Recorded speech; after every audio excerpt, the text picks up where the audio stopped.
नमस्कार।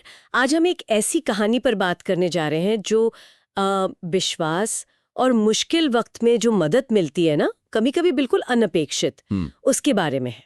ये कहानी हमने ली है साई कृपा डूबती शादी का चमत्कार नाम के एक स्रोत से। तो ये एक भक्ति कहानी है ना, जिसमें एक पिता है, बेटी की शादी की तैयारी कर रहे और अचानक पैसों की दिक्कत आ जाती है। सब कुछ रुकता हुआ सा लगता है। चलिए इसी कहानी को आज खोलते हैं, देखते हैं इसमें क्या कुछ है। तो कहानी है उत्तर प्रदेश के गोरखपुर की। राम निवास जी हैं, एक कह सकते हैं साधारण किसान। उनकी बेटी संध्या की शादी तय हुई थी, अच्छे घर में, संभ्रांत परिवार में, और शादी की तारीख भी बिल्कुल पास थी। घर में जोर शोर से तैयारियां चल रही थी, पर तभी एक बड़ी मुश्किल आ गई। हुआ ये कि जिस रिश्तेदार ने वादा किया था पैसों का शादी के खर्चों के लिए, वो बिल्कुल आखिरी वक्त पर मुकर गया। अब सोचिए, मंडप लगना है, कपड़े आने हैं, गहने बनने, सब अधूरा रह गया। घर में एकदम जैसे मायूसी छा गई। जाहिर है बेटी का चेहरा भी उतर गया होगा। बिल्कुल। और यहाँ पर वो जो उस समय की सामाजिक चिंताएं हैं, एक पिता की जो बेबसी है, वो साफ दिखती है। ऐसी हालत में ईश्वर से या किसी दैवीय शक्ति से गुहार लगाना अक्सर वो आखिरी उम्मीद बन जाती है। हाँ बिल्कुल। राम निवास जी साईं बाबा के बहुत बड़े भक्त थे। तो वो उनकी तस्वीर के सामने बैठ गए और रोते हुए, मतलब अपनी पूरी पीड़ा कह डाली कि बाबा, अब तो सब आपके ही हाथ में है। अगर बेटी की शादी रुक गई तो समाज में क्या इज्जत रह जाएगी। ये बहुत ही मानवीय प्रतिक्रिया है। जब लगता है कि अपने हाथ में कुछ नहीं रहा, तो आस्था ही एक सहारा दिखती है। ये एक तरह का संबल देती है। सही कहा।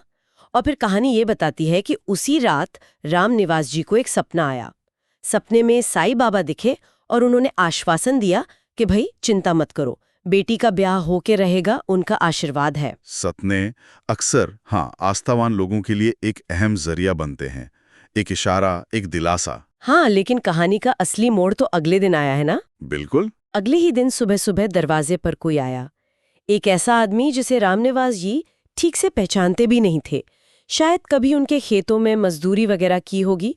उसने आते ही कहा, बाबूजी, सुना बिटिया की शादी तय हुई है। अच्छा? हाँ।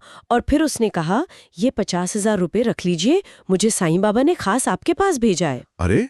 रामनिवास जी तो एकदम हैरान रह गए, आंखों में आंसू आ गए।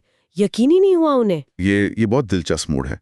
मदद का इस तरह आना, वो भी एक लगभग अजनबी से, और उस मदद को सीधे साईं बाबा की प्रेरणा से जोड़ना कि मुझे साईं बाबा ने भेजा है। ये पूरी घटना को एक तरह से चमत्कार का रूप दे देता है ना? हाँ बिल्कुल। और मनोविज्ञान के नजरिए से देखें तो ऐसी घटनाएं जो मौजूदा विश्वास है उसको और गहरा कर देती हैं, और वो आदमी बाद में मिला नहीं, ये बात इसे और रहस्यमयी बनाती है। सही। तो क्या ये कह सकते हैं कि ऐसी कहानियों में चमत्कार अक्सर तभी होता है जब लगता है कि इंसान के सारे रास्ते बंद हो गए? हाँ, अक्सर ये पैटर्न दिखता है। कई आस्था आधारित कथाओं में आप देखेंगे कि जहां इंसान की कोशिशें खत्म होती हैं, वहीं दैवीय हस्तक्षेप की बात आती है। ये सिर्फ उम्मीद ही नहीं देता, बल्कि जो घटनाएं हो रही हैं, चाहे वो संयोग ही क्यों न हो, उनको एक मतलब मिल जाता है। विश्वास उस संयोग को कृपा मान लेता है। अच्छा, तो फिर उन पैसों से शादी हुई, धूमधाम से हुई, सारी रस्में अच्छे से पूरी हुईं, पर वो अजनबी जिसने पैसे दिए थे वो फिर कभी नहीं दिखा।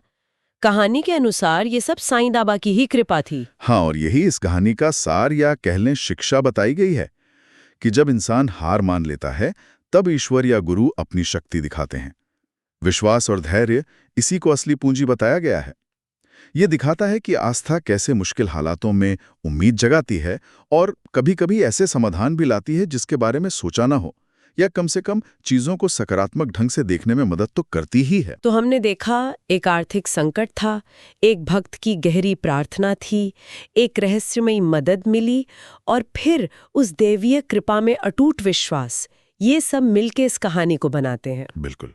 ये कथा एक अच्छा उदाहरण है कि कैसे जो हमारे विश्वास प्रणालियां हैं, वो लोगों को जीवन की मुश्किलों को समझने, स्वीकार करने का एक ढांचा देती हैं। और कभी-कभी जो अच्छी चीजें अचानक से होती हैं, उनको भी समझने में मदद करती हैं। ये कहानियां सिर्फ मनोरंजन नहीं है, ये मूल्यों और आशा को बनाए रखने का भी काम करती हैं। सही बात है। और अगर इस कहानी से थोड़ा हटकर सोचें, तो ये सवाल मन में आता है कि मुश्किल समय में विश्वास, चाहे वो किसी भी रूप में हो, वो कैसे हमारे अंदर या हमारे आसपास उम्मीद और समाधान के ऐसे रास्ते खोल सकता है जिनके बारे में हमने शायद कभी सोचा भी ना हो। ये एक विचार करने वाली बात। सब्सक्राइब करें और जुड़ें साईं बाबा की भक्ति में रोजाना। भक्ति वीडियो सबसे पहले पाने के लिए बेल आइकन दबाएं।